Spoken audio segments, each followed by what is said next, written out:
better. You know, I'm the only person that knows that about fabricating. Yeah, it's easier to weld. Stainless shrinks. Does it? Yeah. When you weld it or when it's used? When you weld it, and then it grows when it's at the temperature. No shit. So that breaks welds too or something? Mm-hmm. Every fucking manifold that's made out of stainless that is solidly mounted will break. Yeah. You have to have expansion joints like when you see me make, you know, the exhaust systems for these race cars where I have slip joints on them so that the shit can grow and not break the welds. Right.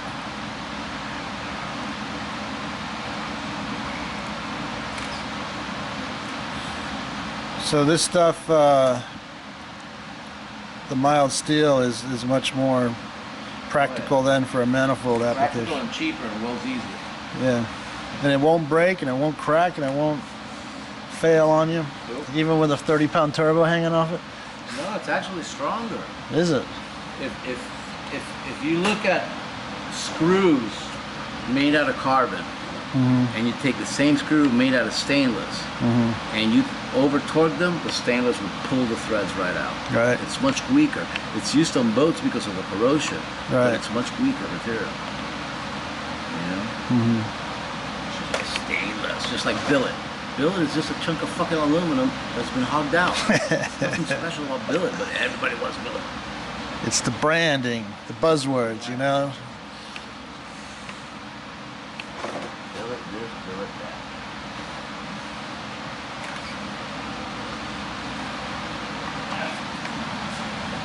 Okay, I'll take some pictures. I'll smoke a cigarette. I mean, you're gonna vape. Huh? I mean, you're gonna vape. I'm vape? I'm out of vapor. You're already out? Yeah, but that shouldn't taste so good. What I got here. Gotta get you some more. Show people that they can use whatever turbocharger they want. I mean, if a 9180 fits, any TO4 frame turbocharger will also fit. But you know, there are turbos that are really well suited for, you know, medium power 13Bs, like a GT35 Garrett, dual ball bearing. Those things come up. That's what Frankie had in his car. They're so perfectly suited. It's like a current day 60-1, you know? Full boost, 24 pounds by 2400 RPM, you know? It's basically what you want, you know? And most people, what they want is just, you know, powerful daily driver. At these cars, don't put more than 180 foot-pounds of torque to the wheels. You don't. So you double that. You give somebody 350 foot-pounds of torque, which will probably be about 420 horse. They'll be beyond. Go at least a quarter to finish the flange over here. Yeah. But cut it at, like you said, cut it at a slight angle so that the wastegate can sit a little bit like this.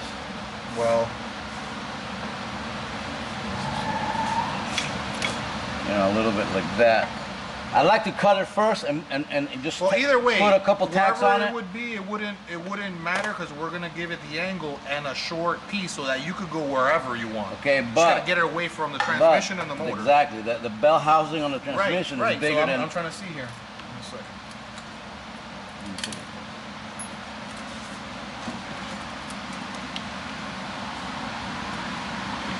we got 1 1/8 to the hole. That's 1 1/8 to the hole right there. So that's where the hole is. But we could probably go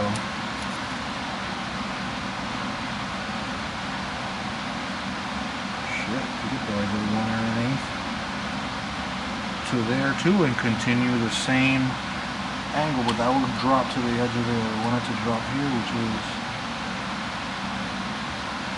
3/4. So actually, we only want to go 3/4. We want to go right there.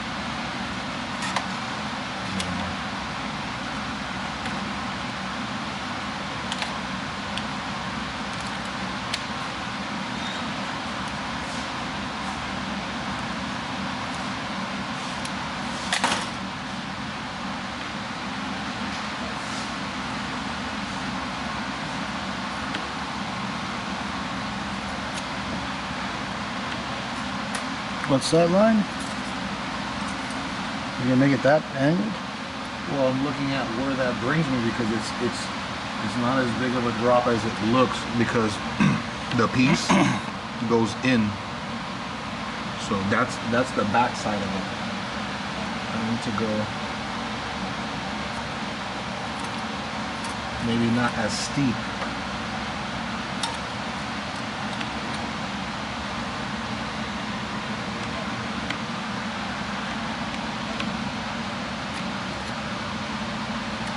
I'm just trying to give myself a visual. Yeah, because you're So cutting I this part off. Huh? Yeah, but it's getting cut off at an angle. That's why we have room to cheat. I want to mark where the hole is. The hole is at 1.5. The proper cut. Let me get the other marker so I can see it. Here's the hole. It's 1.125. Right. I mean, my circle's not too good, but that's the edge of the hole. So you're talking about going like this. Right. I want to go to. I think that's too steep. I think Think that so? I think that might hurt flow. Maybe something like that. Okay. In between, the middle. In between, like here. Right there. Okay. I could do that because remember, it's gonna go on the inside. It's not gonna go all the way out to the outside. Here, This is gonna get cut off, and it's gonna be just a plate like this. It's gonna slide in on the inside. It's not gonna be nothing. Here we gotta go a quarter Just of an before. inch in, so when we weld the bottom of the plate, It's even. it's even. Or actually in more, because when you weld it, the weld is gonna be coming around the corner if it's well, even. regardless, I still have to go around the corner and You want it just a hair on the inside of this. Yeah. You don't want it to Like- overlap. Like for instance, right here.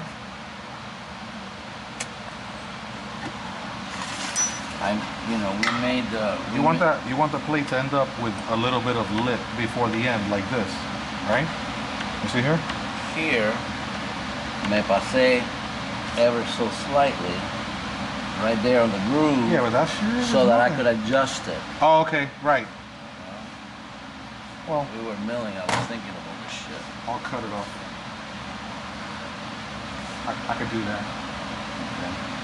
Well, then what I'll do is after we have that done, I'll just put a few strategic. What do you call this? Tack welds? Tack welds, like two here. Just enough for it not to move. Yeah, no, just enough for it not to move. All right, I will cut it. That chassis is kind of strange. Yeah. You see where the turbo is on that car? It's fucking like buried in there. They always made it tight. It's already no, but this is not a factory RX8. This has This is the first thing in the front. Then the intercooler's all the fuck way back here. The oil cooler is on the corners. Because this car needs a lot of cooling. You put a front mount intercooler like this and you just block all the air cooling the engine now. That route the air. Oh, okay. So this is gonna be dedicated. The first thing that hits and cools this car is the engine. One for the filter and the rest of it for this. The filter goes some more cooling. Yeah, it's gonna be packed in. A street bike that has those little ram airs on the front of the cowling at 192 miles per hour has 3 pounds of boost in the intake manifold. So believe No that. wonder those CVRs always felt like they were going faster the Bro, faster you fucking go. after 160 miles per hour, you have about a pound of boost. Yeah. Depending. And then what they do is they put those little ears, those aprons around it to Dumbo ear it and drag and scoop more. 3, like what he 4 was- pounds of boost at 192 miles per hour. They had it on the boost gauge. The bike doesn't have a turbo. Yeah. Where's the boost coming from? Bro, that shit had manifold pressure. We used to do the same thing on the Camel Light car. Jim Downing designed a Special inlet? a box like in the shape of a turbine housing. Yeah. Came around like that. You had your 2 stacks here, Right. and then it went into a little Collector. inlet about like that. Yeah. And then this area was probably 16 times larger. Yes. And then we used to put grease around the back. Yeah, to collect to all the collect any debris. rocks that Yes, through. everything. And dude, we'd register about 1.5 pounds at Daytona. Harnessing hurricane force winds, right? That car, it comes from back to the dealer. It comes with the brake ducts from the front bumper. It also has a lower liner that closes that in, the fender liner. Water line, so we can take the compressor housing off. What? I need to take the compressor housing out. Because it's just on there, so I can, from the bottom, take out the turbo and then take out the manifold. Yeah, fuck yeah, because I could go and do something else instead of fucking babysit that shit, yeah.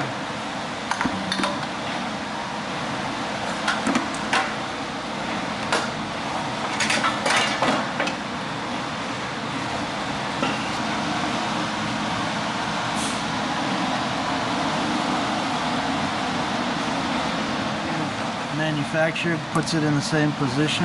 Exactly the same.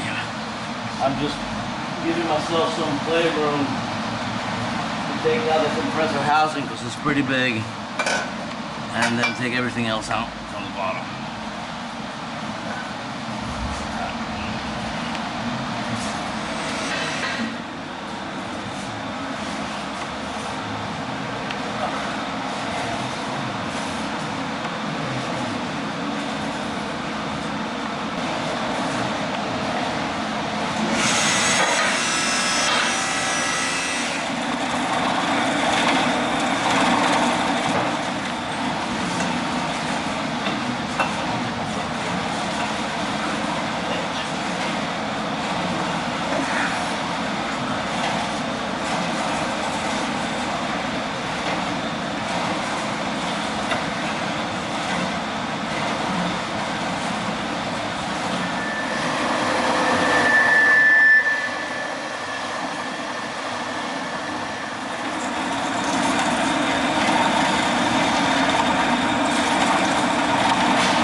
What's wrong? We may have a problem. This might stick too far. We may have to cut it.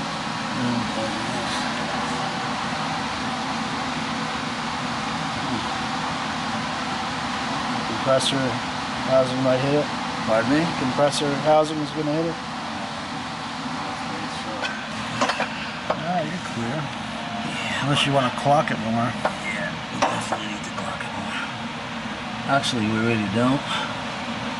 But it would have been nice. Damn it. Well, you know, for future reference. So, Doc, you don't have a happy look on your face at the moment. Well, you know, I mean, that's a pretty good size balloon. Amongst the biggest. Have you tried the other compressor housings to see how those fit? No. I mean, well, they're going to be smaller. Are they going to? I'm gonna try every turbo that we have here. But that's the biggest. You That's have. one of the biggest, yes. So will the smaller ones clock? Actually, the Borg Warner is bigger than this, but the Borg Warner will have to be facing up. Yeah. If if I hadn't welded that piece all the way around the top, Right. it'd be very simple to just cut straight across and then figure what kind of an angle we Oh have to yeah. give it. You could have. But I've got that weld, the ones going this way, which are not going to allow it. So I can cut this one, the one that's along the car axis, and then try to take out a pie slice. That's going to be a bitch. And bend it. Do you need to do it for this particular setup, or just? No, but I'm fabricating. So you want to make it all the jigs. At this point, I'm still in the design stage. Right. I don't want to just go with this and then, you know, have to redesign another one. Are you happy? Are you otherwise happy with the way everything else is Everything fitting? came out absolutely beautiful. I mean, it's a work of art. You got space all around. Yeah, Except plenty for of that space. one little spot. Plenty of space for any turbocharger. This was like we did the back. We did it forward, but I wanted it round. Actually, like I said, if I didn't have this weld right here, well, actually, you know what? I'll just cut this thing straight across, put it in the mill, and just whack this section out. Right. Leave the tongue. All right, I don't feel that bad now. Leave the tongue, which is the top of the log ram. Yeah. Milled this whole section out, Right. which I had taken so much time to do on this particular unit, and then just give it the angle that we need, and then we'll have to make a little template which will go like wide, then narrow, then wide again to make this turn. That's it. We did the back already like that so that we could hang a secondary wastegate on it. Right. But fitment wise, like a nice set of boobs in a small bra.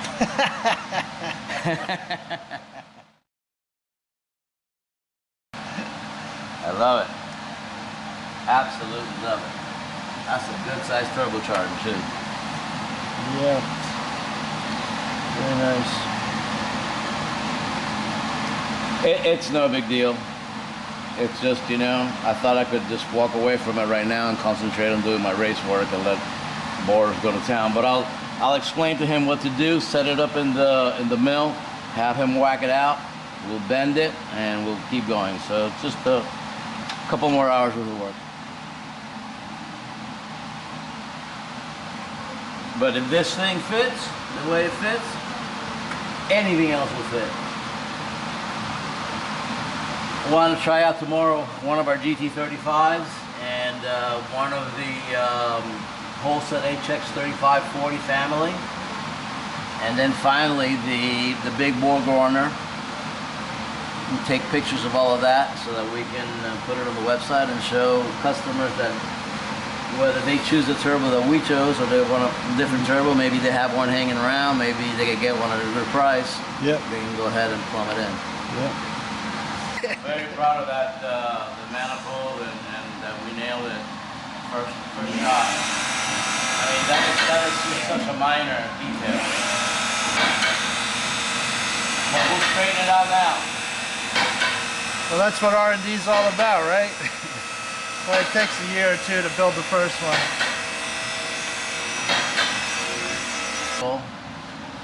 The heat, you see how the back is at an angle right now? Actually, it will be better to direct the flow more towards the center, but we gave it about a 37-degree angle here so I could put a secondary wastegate. Plenty of room. Look at it back here. The wastegate TL. It's what, you know, more than enough gate for any street car up to about 400 horse. I mean, I don't know what they would advertise on their websites, but I've used these before with engines that are making even more power, and they were fine. But anyway, this gate will go right here, just like this. Boom. Take a flash. I'm very happy with it. Oh, if you're happy, I'm happy.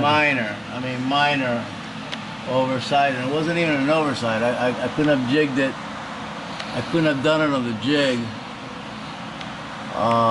And anticipated it. Yeah. The only thing I could have actually done was not to weld in this wall, but who cares? We got the equipment to fix it.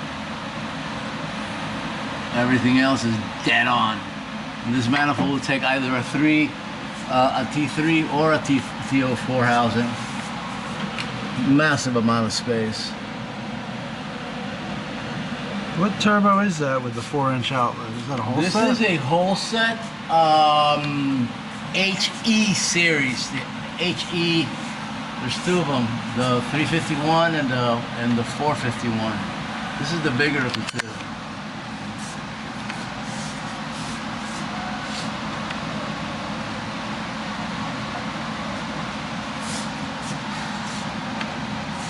You know, there's actually, if you clock the outlet up, there's actually even more room on the top. Mm-hmm. We'll put the big Borg Warner in tomorrow. Yeah. Another nice thing about these RX8s with the turbo sitting right there is plenty of ventilation. Yeah. Plenty. You know, better out there than down on the radiator, right? Mm-hmm. Can you imagine? Those cars must be fine for short bursts for runs, you know, but like take it on a track and run it for an hour. Either that or, you know, people that live in Ohio and, you know, Canada and Where it's places cold. like that, it's that fucking cold. Yeah, You know, 364 days out of the year. sure that. All right, well, I think that'll be it for today. I'm gonna go home early, relax, have a drink, and celebrate the success. All right, man. Good job.